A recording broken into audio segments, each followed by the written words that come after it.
16 જાન્યુઆરી 2026 મંગળ આવશે મકર રાશિમાં। તો મંગળ ગોચરનો તમારી રાશિ પર કેવો રહેશે પ્રભાવ? સર્વપ્રથમ વાત કરીશું જેમના નામના અક્ષરો હોય છે અ લ ઈ, મેષ રાશિની। મેષ રાશિના જાતકો માટે તમારા પ્રથમ સ્થાન અને 8મા સ્થાનના સ્વામી મંગળ હવે તમારા 10મા ભાવમાં ગોચર કરવાના છે, જે સ્વાસ્થ્ય સમસ્યાઓ અને અવરોધોનું પ્રતિનિધિત્વ કરે છે। મંગળ ગોચર દરમિયાન તમને કારકિર્દીમાં લાભ થશે, નવી નોકરીની તકો ખુલશે, જ્યારે કેટલાક સરકારી હોદ્દા પણ તમે મેળવી શકો છો, જે તમને સંતોષ અપાવશે। આ સમયગાળા દરમિયાન તમારે કામ માટે ઘણી મુસાફરી કરવાની જરૂરત પડી શકે છે, જે ફળદાયી પણ સાબિત થશે। જેમની પાસે પોતાનો વ્યવસાય છે તેઓ ક્યારેક નફો જોશે અને ક્યારેક નહીં।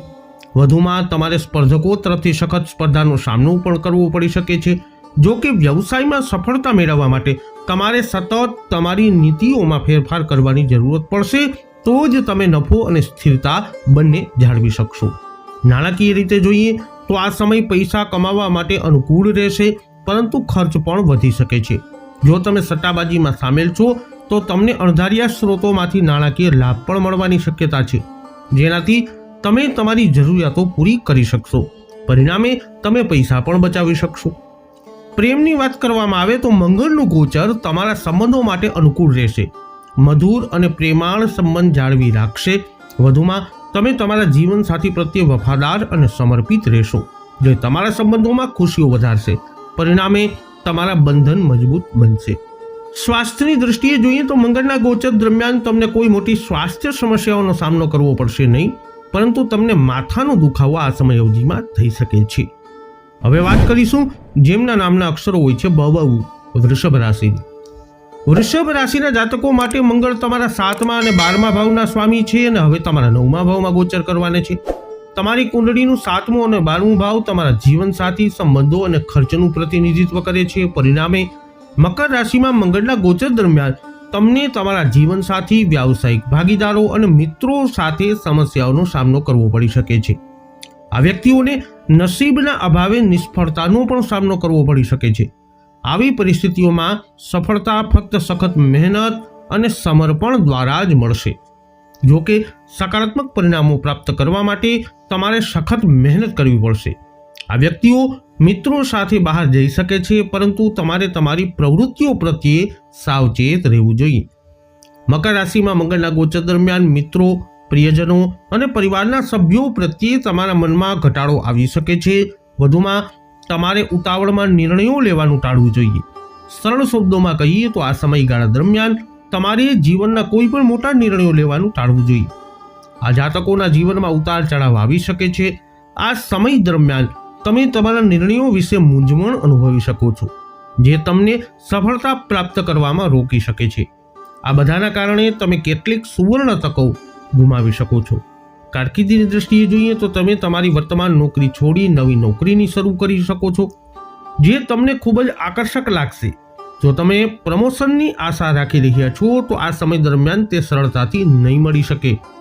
જો તમે પોતાનો વ્યવસાય ધરાવો છો તો મંગળના મકર રાશિમાં ગોચર દરમિયાન તમને વધારે નફો નહીં થાય। વધુમાં તમને તમારા વ્યાવસાયિક ભાગીદારો સાથે સમસ્યાનો સામનો પણ કરવો પડી શકે છે, જેના પરિણામે નુકસાન થઈ શકે છે। તમારા પ્રેમ જીવનમાં તમારા જીવન સાથી અને વડીલો સાથેના સંબંધોમાં મુશ્કેલી આવી શકે છે। વધુમાં તમને અહંકાર સંબંધિત સમસ્યાઓનો અનુભવ થઈ શકે છે, જેના કારણે તમારા સંબંધોમાં ખુશીઓનો અભાવ આવી શકે છે। સ્વાસ્થ્યની વાત કરીએ તો આ જાતકો તેમના જીવન સાથીના સ્વાસ્થ્ય પર પૈસા ખર્ચવા પડી શકે છે, જેના કારણે તમને તકલીફ થઈ શકે છે।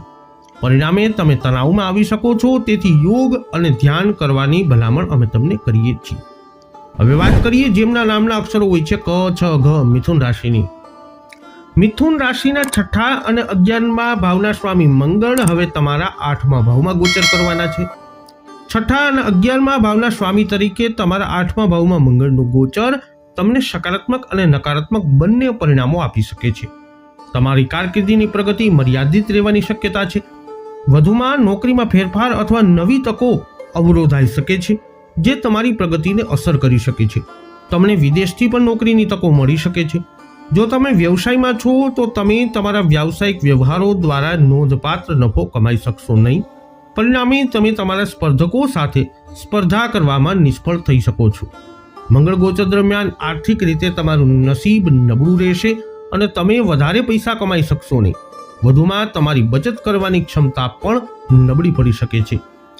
સંબંધોની વાત કરવામાં આવે તો મંગળના ગોચર પ્રભાવથી સમજણનો અભાવ થઈ શકે છે, ખાસ કરીને તમારા જીવનસાથી અને પ્રિયજનો સાથે. તેથી તમે મજબૂત સંબંધ જાળવી શકશો નહીં. આ સમય દરમિયાન તમને કોઈ મોટી સ્વાસ્થ્ય સમસ્યાઓનો સામનો કરવો પડશે નહીં. જો કે માથાનો દુખાવો જેવી નાની સ્વાસ્થ્ય સમસ્યાઓ ચાલુ રહી શકે છે. જેમના નામના અક્ષરો હોય છે ડ અને હ, કર્ક રાશિની. કર્ક રાશિના લોકોની કુંડળીમાં મંગળ 5મા અને 10મા ભાવના સ્વામી છે, જે હવે તમારા 7મા ભાવમાં ગોચર કરવાના છે. મંગળના મકર રાશિમાં ગોચર દરમિયાન કર્ક રાશિના જાતકો કૌટુંબિક પ્રગતિ અને સંબંધો પર ધ્યાન કેન્દ્રિત કરશે. નાણાકીય લાભ થવાની પણ સંભાવના છે, જેનાથી નોંધપાત્ર લાભ થશે. તમારા કરિયરની બાબતમાં જોઈએ તો મંગળનું ગોચર અનુકૂળ રહેશે.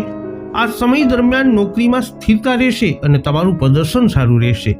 તમને વિદેશથી નોકરીની તકો પણ મળી શકે છે અને સાથીદારો અને ઉપરી અધિકારીઓ સાથેના તમારા સંબંધો સકારાત્મક પણ રહેશે. પ્રશંસાના પ્રતીક તરીકે તમને પ્રમોશન પણ મળી શકે છે. વ્યવસાયની વાત કરીએ તો આ સમયગાળા દરમિયાન તમને સારો નફો જોવા મળશે. વધુમાં તમને તમારા વ્યવસાયને વિસ્તૃત કરવાની તક પણ મળશે. આ વ્યક્તિઓ વ્યવસાયમાં સિદ્ધાંતોનું પાલન કરવાનું પસંદ કરશે અને તમે તમારા સ્પર્ધકો પર પ્રભુત્વ મેળવશો. તમારા નાણાકીય જીવનમાં મંગળના મકર રાશિમાં ગોચર દરમિયાન તમને લાભ અને નુકસાન બંનેનો અનુભવ થઈ શકે છે. આ સમય દરમિયાન નોંધપાત્ર નફો શક્ય છે, પરંતુ તમારા ખર્ચમાં પણ વધારો થશે. પરિણામે તમારી બચત મર્યાદિત થઈ શકે છે. આ સમયગાળો તમારા પ્રેમ જીવન માટે સકારાત્મક રહેશે. તમે તમારા જીવનસાથી સાથે સંબંધો જાળવી શકશો અને દરેક ક્ષણને યાદગાર બનાવી શકશો. તમારા પરિવારમાં શુભ ઘટનાઓ બનવાની શક્યતા છે, જેનો તમે આનંદ માણશો. સ્વાસ્થ્યની વાત કરીએ તો મંગળના ગોચર દરમિયાન તમારા માટે ઓછો અનુકૂળ રહેવાની શક્યતા છે, કારણ કે તમે ઓછા ઉત્સાહી અનુભવી શકો છો. જોકે તમને કોઈ મોટી સ્વાસ્થ્ય સમસ્યાઓનો આ સમય અવધિમાં સામનો કરવો પડશે નહીં. હવે વાત કરીશું જેમના નામના અક્ષરો હોય છે મ અને ટ, સિંહ રાશિની. સિંહ રાશિના જાતકો માટે તમારા 4થા અને 9મા ભાવના સ્વામી મંગળ હવે તમારા 6થા ભાવમાં ગોચર કરવાના છે. પરિણામે તમારું ધ્યાન કૌટુંબિક પ્રગતિ પર રહેશે. મકર રાશિમાં મંગળના ગોચર દરમિયાન તમને નવી મિલકત મળવાની અથવા તેમાંથી નફો થવાની સંભાવના છે. સિંહ રાશિના જાતકો પૈસા બચાવવામાં ભાગ્યશાળી પણ રહેશે. આ મંગળ ગોચર તમારા કરિયર માટે પણ અનુકૂળ રહેશે. આ સમય દરમિયાન તમને ઘણી ઉત્તમ નોકરીની તકો મળશે, જેમાં વિદેશમાં કામ કરવાની તકનો પણ સમાવેશ થાય છે, જે ફળદાયક સાબિત થશે. જે લોકો પોતાનો વ્યવસાય ધરાવે છે એમને આ સમયમાં સફળતા મળી શકે છે. આનાથી તેઓ તેમના સ્પર્ધકો કરતાં વધુ સારી રીતે આગળ નીકળી શકશે. આઉટસોર્સિંગ વ્યવસાય સાથે સંકળાયેલા લોકોને અપાર સફળતા અને નાણાકીય લાભનો અનુભવ થશે.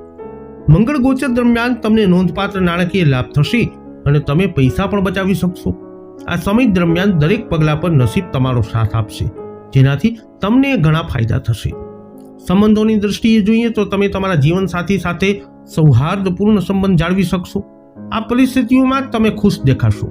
આ સમય દરમિયાન પરિવારમાં શુભ ઘટનાઓ બનવાની શક્યતા છે, જેનાથી ઘરમાં ખુશનુમા વાતાવરણ બનશે. સ્વાસ્થ્યની દ્રષ્ટિએ જોઈએ તો આ ગોચર સારું રહેશે, કારણ કે તમે ઉર્જાવાન અને ઉત્સાહથી ભરપૂર રહેશો. હવે વાત કરીશું જેમના નામના અક્ષરો હોય છે પ, ઠ, ણ, કન્યા રાશિની. કન્યા રાશિના જાતકો માટે તમારા 3જા અને 8મા ભાવના સ્વામી મંગળ હવે તમારા 5મા ભાવમાં પ્રવેશ કરી રહ્યા છે. પરિણામે મકર રાશિમાં મંગળના ગોચર દરમિયાન તમને નાણાકીય નુકસાન અને સમસ્યાઓનો સામનો કરવો પડી શકે છે. જોકે આ સમય દરમિયાન તમારી પાસે આનંદ માણવા માટે વધુ ક્ષણો નહીં હોય. જોકે આ જાતકોને તેમના સ્વાસ્થ્યનું ધ્યાન રાખવાની પણ જરૂર પડશે. જ્યારે તમારા કરિયરની વાત કરીએ તો આ સમયગાળો ખાસ અનુકૂળ ન રહી શકે. કામ પર તમને કેટલીક અપ્રિય પરિસ્થિતિઓનો સામનો કરવો પડી શકે છે. કેટલાકને નોકરી ગુમાવવાનો ડર પણ આવી શકે છે અથવા કામ પર મનમાં ઘટાડો થવાનો સામનો પણ કરવો પડી શકે છે. વધુમાં આ સમયગાળા દરમિયાન ઉપરી અધિકારીઓ તરફથી પ્રશંસા મેળવવી મુશ્કેલ બની શકે છે. જો તમારો પોતાનો વ્યવસાય છે તો આ સમયગાળા દરમિયાન નોંધપાત્ર નફો મેળવી શકશો નહીં. વધુમાં તમને નુકસાન થવાની અને સ્પર્ધકો તરફથી સખત સ્પર્ધાઓનો સામનો કરવાની પણ શક્યતા છે, જે તમને નફાની સુવર્ણ તકો છીનવી શકે છે. આ સમય દરમિયાન મોટા વ્યાવસાયિક નિર્ણયો લેવાનું ટાળજો, કારણ કે આ તમારી મુશ્કેલીઓમાં વધારો કરી શકે છે. આ મંગળ ગોચર નોંધપાત્ર નાણાકીય ખર્ચ લાવી શકે છે. તમારે જવાબદારીઓ પણ નિભાવવી પડી શકે છે, જેના કારણે કર્જ થઈ શકે છે. સંબંધોની વાત કરીએ તો મંગળના ગોચર દરમિયાન તમને તમારા જીવનસાથી સાથે નિકટતા જાળવવામાં મુશ્કેલીઓનો સામનો કરવો પડી શકે છે. જ્યારે તમારા સ્વાસ્થ્યની વાત કરીએ ત્યારે તમને પાચન સમસ્યાઓ અને અનિદ્રા જેવી સ્વાસ્થ્ય સમસ્યાઓનો અનુભવ થઈ શકે છે.